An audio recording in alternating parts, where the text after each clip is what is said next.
त्रिजटा रामायण की वो किरदार है जिसके बारे में लोगों को कम ही जानकारी है, लेकिन राक्षसी होने के बावजूद त्रिजटा की माता सीता और भगवान राम के जीवन में एक महत्वपूर्ण भूमिका थी।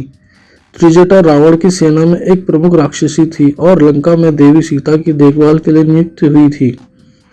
कई लोक कथाओं और क्षेत्रीय रामायणों में त्रिजटा को विभीषण की बेटी भी माना गया है। त्रिजटा को लंका के युद्ध के दौरान सीता माता की मददगार और समर्थक के रूप में जाना गया।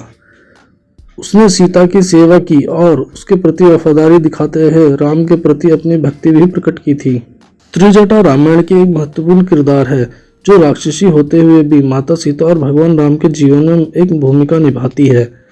त्रिजटा को रावण की सेना में प्रमुख राक्षसी माना जाता था और उन्हें देवी सीता की देखभाल के लिए नियुक्त किया गया था। उन्हें भविष्यवाणी करने की क्षमता प्राप्त थी और उन्होंने लंका के विनाश तथा रावण के पतन की भविष्यवाणी की थी। रावण की मृत्यु के बाद विभीषण लंका के राजा बने और त्रिजटा ने विभीषण के राजदरबार में सम्मानित स्थान प्राप्त किया। जब रावण ने माता सीता का हरण किया और उन्हें अशोक वाटिका में रखा तो त्रिजटा को माता सीता की देखभाल और उनकी निगरानी का दायित्व सौंपा गया। त्रिजटा ने न केवल अन्य राक्षसियों को सीता को परेशान करने से रोका, बल्कि उन्हें क्रूर रावण के व्यवहार से भी बचाने का प्रयास किया। त्रिजटा के पास भविष्यवाणी करने की क्षमता थी। उन्होंने लंका के विनाश और रावण के पतन की भविष्यवाणी की थी। उन्होंने माता सीता को बताया था कि राम रावण को हराकर उन्हें मुक्त करेंगे। त्रिजटा ने अन्य राक्षसियों को भी अपने स्वप्न के बारे में बताया था, जिसमें भगवान राम की विजय और रावण की पराजय स्पष्ट चित्रण था। त्रिजटा ने अपने इस स्वप्न के आधार पर रावण को भी समझाने का प्रयास किया था और उसे माता सीता को लौटाने को कहा था, लेकिन रावण अपनी जिद पर अड़ा रहा।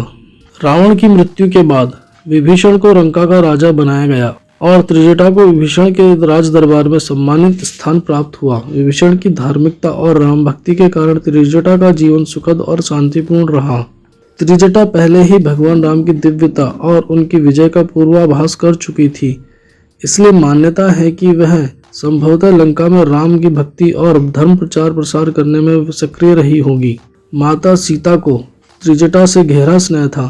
उनकी धर्म निष्ठा और सीता के प्रति उनकी निष्ठा के कारण ही उन्हें राम और सीता से आशीर्वाद प्राप्त हुआ।